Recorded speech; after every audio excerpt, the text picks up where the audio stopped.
buck, and you're out there on the road watching the Altoona Curve play some ball, and then afterwards you say to yourself, a day game in Maine, what do I do with the rest of my day?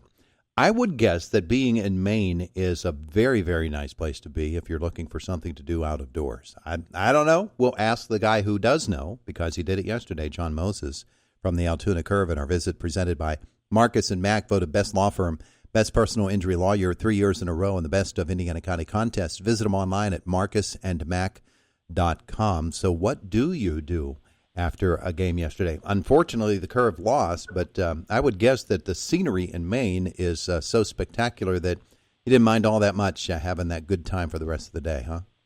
Oh, yeah. I mean, Old Port, South Portland is a really fun neighborhood to walk around in. Cobblestone streets, art museums, little galleries, tons of shops, bars and restaurants, and, of course, very fresh seafood. Which makes you very happy. I've made it to Friday, and I've already had 3 lobsters, so I'm feeling pretty good about my progress. I was going to say, if it's Moses and he's in Maine, it has to be Lobster Day, no matter what. It sure is. It sure is. So you did all of that. Were you with members of the team? Who did you spend the day with?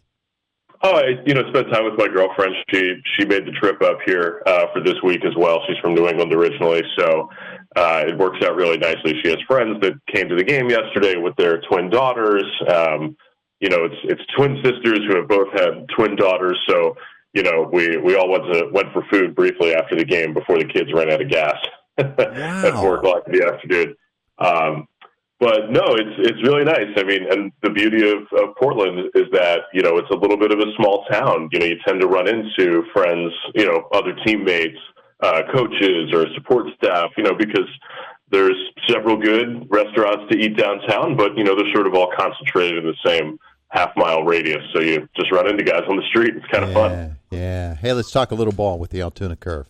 But first, before we do that, the Pirates, of course, trade deadline deals, and that's going to affect the Curve roster. We'll see what those moves are going to be after the flurry of activity yesterday. But one of the guys the Pirates acquired was Rafael Flores, who I would guess that you saw when he was playing Double-A with Somerset earlier this year. Is that true? That's correct. Yeah, played pretty well against the Curve, in fact. Oh, yeah. What's he like? Give us a scouting report. Well, he's a guy that's going to hit. He's a little still unpolished behind the plate. From what I read, the arm strength is there to be a catcher. But he's still sort of young in terms of catching itself. He picked it up when he was playing in junior college, so he's been catching for about 5 or 6 years now. So he's just starting to, from what I understand, he's just starting to learn the nuances of the position and grow into his body at the same time. And he's a little bit big for a catcher, right? Like he's taller and thicker than Andy Rodriguez. He's more like 6'3", 6'4". But they really like the right-handed swing. He can really hit. He was one of the top home run hitters in Double-A when he got moved to Triple-A right after the All-Star break. He's a guy the Yankees were pretty pleased with his progress. That they had developed him from an undrafted guy that they signed out of JUCO into a pretty significant prospect. So he played well against the Curve when we saw them in April. Granted, I'm just sitting up in the booth when it comes there, but I think he had a hit in 5 of the 6 games he played during the week. Yeah, very nice, very nice. All right, so for the Curve this week, not a bad trip to Portland so far for Altoona. They won the first 2, right? Well, yeah, we're 1-2 so far this week. Got our hearts ripped out Tuesday night, leading 3-0 in the 7th inning, and then gave up a grand slam. Yeah, after a catcher's interference where he should have been out of the inning. So that was sort of challenging to sort of work through. But nice bounce back win for them on Wednesday, 6-2. The pitching's been very good. Antoine Kelly threw the ball well again yesterday. Only 1 earned run in 5 innings. Struck out 4. The bullpen game was outstanding on Wednesday. Emmanuel Chapman and Blake Townsend, combined for 6 scoreless innings to start a bullpen day.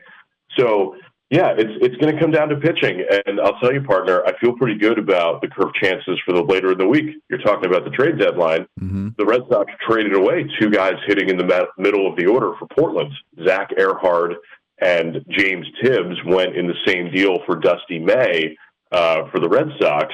So this Portland lineup is going to be a little bit lighter for the rest of the week, and that may help the Curve win 2 or 3 games. Yeah, well, coming into the Curve, I'm sure that there are going to be some fellas as well, as the Pirates do make some roster adjustments. Guys come up to from Indianapolis to Pittsburgh. Maybe some fellas leave Altoona and head to Indy, and maybe some Greensboro guys come in. I don't know that has started yet, that bit of a shuffle, but probably today we're going to learn more, right? Yeah, I would expect we'd learn more today. Sam Stafura, who was one of the main prospects in the Cabrian Hayes deal, he's going to go to Bradenton, and then the other guy in that deal is going to go to the complex. He's a little bit younger. So we'll see. I circled one name in the David Bednar deal, Callan Moss. He came from Bailey Falter, that trade. Callan Moss is a first baseman playing at high A. I would imagine he goes to Greensboro, but he's a guy that I think could be on the radar to finish the year with the Curve, depending on how he plays and if there's a need here, depending on the backfill from Indianapolis, like you were talking about. There's a couple open major league jobs that I'm sure they're sorting through how to move forward with today and tomorrow. There have been some guys on the Curve in recent weeks and maybe even longer time frame than that started the season really well and have really struggled at the plate lately. And it would be nice to see some of those fellows get going, because if they don't, then they're literally going to have to get going. The Pirates are going to move people around. Yeah. The clock unfortunately starts to tick with players. That's sort of a reality of this life, that the organization wants, acquired guys recently and through the draft and through, 3 or 4 trades here, that they have identified as players that they think can develop into major leaguers. So, there's only so many spots available. There's only so many, there's only 9 guys going into the lineup every day, at each level of the minors. So, some tough decisions coming up here for folks that work on these coaching staffs and player development folks, sort of determining how all the chips fall. Yeah, absolutely. All right, so the Curve will come home next week. And the promotional schedule is kind of crazy for next week. It sounds like a lot of fun, but there are not all that many more opportunities for folks to see Curve baseball, so you really have to take advantage next week. That's right. I mean, if you're really looking for your summer vacation plans, you got to make sure you fit in Curve baseball wherever you are. We're home for a week next week, Tuesday through Sunday. We've got fireworks 3 times during the series: Tuesday night, Friday night, and Saturday night. The Friday night show is a special edition. We had a rain out earlier this season, so that fireworks show gets rescheduled into that game at 6 o'clock on Friday night. We have our Awful Night is back on Wednesday night. I don't know about you, but I sort of love the slapstick comedy of doing things intentionally awful. That's my theme on this show. Do things awful. I think we erred this year when we didn't call you for inspiration about what things we could do that you do on your show that would fit so well on our Awful Night. Absolutely. Thank you for the compliment, by the way. So that's Thursday, Awful Night. Now, explain that concept for people who don't understand what it's all about, because I remember last year's. We were there for last year's. So Awful Night is a very unique minor league promotion. Sometimes you come to the ballpark, there's a different theme. There's, some kind of different promotion or giveaway. This is a night where everything goes wrong. The music doesn't play at the right times. The in-game promotions, aren't fun competitions for kids. They might actually just be like really menial tasks, like playing Scrabble against somebody else. Your prizes may not be the typical, Sheets gift card or Curve prize pack that you might get if you win or participate in an in-game promotion. You might get something like a spork. Well, why not? A spork has value, no doubt, but things like that are it's all done in jest, a little tongue in cheek. But it is sort of a very unique night on the calendar, and I know Mike Kessling loves to have some fun with it. Yeah, absolutely. So that'll be happening on Thursday. Now, you mentioned Friday. It is a big night. You've got the bobblehead, and you've got the fireworks. But is that not also the night that somebody could win $1,000 or will? Yeah, that's right. Somebody will win $1,000 special promotion we have going on. You have to get to the game Friday night. Find the sign up for it.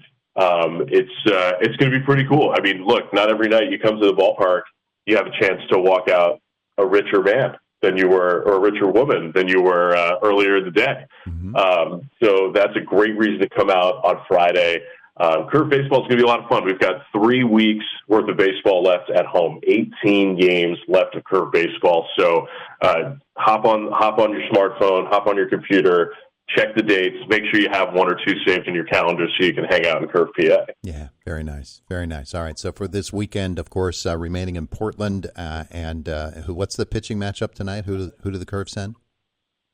Tonight, we are welcoming back Dominic Parachi to the mound. Parachi reached Altoona last year. He had a little bit of an injury scare this year, had some elbow soreness at spring training, had an oblique issue. So he's finally back and healthy and feeling good now. So getting Dominic Parachi should help this Curve rotation. Left-handed guy who throws, 91 to 94 miles an hour, and he's got a very good breaking ball, good feel for a changeup.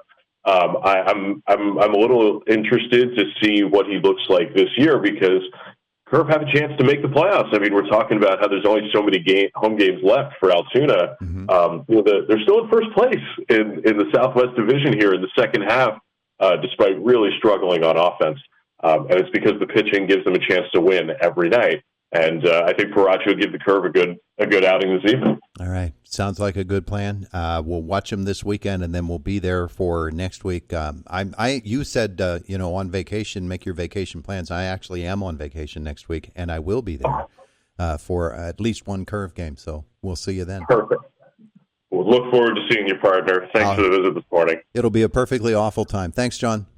Have a good day. It's Indiana in the morning. It's WCCS 101.1 FM, AM 1160, WCCSradio.com.